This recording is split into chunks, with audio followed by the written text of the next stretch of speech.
I'm Jenilee Borek in Kettering. This week's Waste Watch is about city managers' salaries. Taxpayers sometimes wonder why it's such a highly paid position. I spoke with Kettering's mayor about why the compensation is what it is. I don't think most people realize that the city is run, the day-to-day operations of a city are run by the city manager, not the mayor.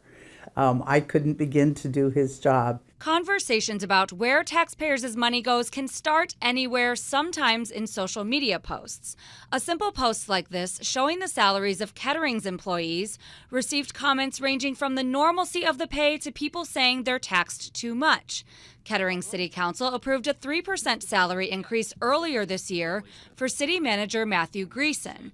Mayor Peggy Lehner says all non-union employees got the same cost of living increase, explaining part of the reason city managers make what they do is because if you want the best, you have to have a competitive salary. One of the things that Matt has really done that has been significant is to help the city take a fresh look at itself. We've done an extensive amount of planning and reviewing and setting long-term goals. When I looked at nearby cities with similar populations or demographics, I found out Greason's salary is within the same range. I asked Mayor Lehner for more details about what the city manager's position entails, and she says a lot of financial knowledge is needed because recommendations for what council should approve come from the city manager. The city manager is the one who is ultimately responsible for making sure that all of the things that we need to get done by the city are done. We have over 500 employees in the city. They are all hired and fired, hopefully not fired, by the city manager. So what would Mayor Lehner say to people who argue city employees' salaries are too high? If we didn't pay the salaries that draw the best people to our city, they would have other complaints. If you have an idea for our weekly Waste Watch segment, you can email us at the address below.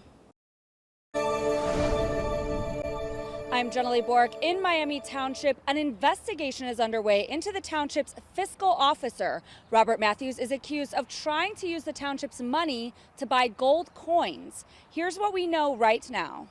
Miami Township's Board of Trustees passed a resolution during Tuesday's meeting to investigate and reprimand Matthews. He's accused of attempting to use township funds to buy gold coins without the board's approval, but also something else. Whereas on Mr. Matthews on March 31st, 2025, made efforts to terminate Finance Director Clay McCord for his participation in canceling the transaction. McCord canceled the transaction once the fraud and accounting controls caught it. The resolution authorizes the township's lawyer to report Matthews' actions to the Ohio Auditor of State, speak to authorities about criminal prosecution, and file a judgment action to find out if he had the authority to do what he did as fiscal officer. There was one more punishment the resolution handed out to Matthews. I separately moved to bar Mr. Matthews from the township offices except as required for the necessary performance of his statutorily defined duties and pursuant to prearranged communication with Administrator Snyder or Finance Director McCord. I reached out to the township and received a statement saying, quote, "The Board of Trustees and administration will be making no further statements at this time as the legal process moves forward." I also contacted Matthews for a comment and received a statement saying, quote, "I work with a wonderful team of people and want only the best for Miami Township and the trustees." Matthews has a long history with the township. The township's website says he was elected to the board in 2014, serving on it until 2017, and was elected a second time in 2023. We will continue to follow this story as it develops and keep you updated here on air and online.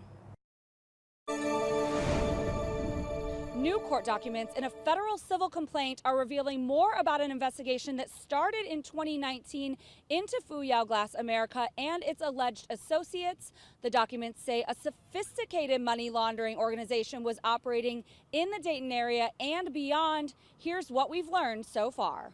The court documents say multiple law enforcement agencies worked together in an investigation, eventually finding multiple business owners originally from China who were involved in an extensive money laundering scheme.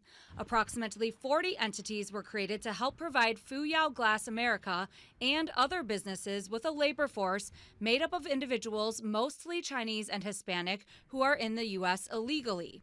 The court documents say these illegal workers were housed at, quote, family-style hotels that were properties owned by those within the money laundering organization, and the employees were also driven to and from Fuyao in vehicles owned by the same people. We were there last July when agents from Homeland Security, the IRS, and FBI conducted raids at Fuyao and homes in the area. At least 28 locations were searched at the time. Investigators found bunk beds in the homes and even a commercial location the employees stayed at. Police responded to some of the properties due to lack of working water, sewage smells, threats against community members, and an assault. Police conducted multiple traffic stops over the years around Fuyao, finding that people in the vehicles said they worked at Fuyao but couldn't provide documents verifying they were here legally. Documents go on to say Fuyao paid over $126 million to the LLCs controlled by individuals in the laundering organization. Officials seized over $1.1 million from bank accounts, 14 properties, 15 vehicles, 3 luxury watches, and 1 rifle. I found out this type of legal action is what's required when law enforcement seizes property or money to officially transfer ownership to the government. We'll continue to bring you the latest updates here on air and online at Dayton247now.com.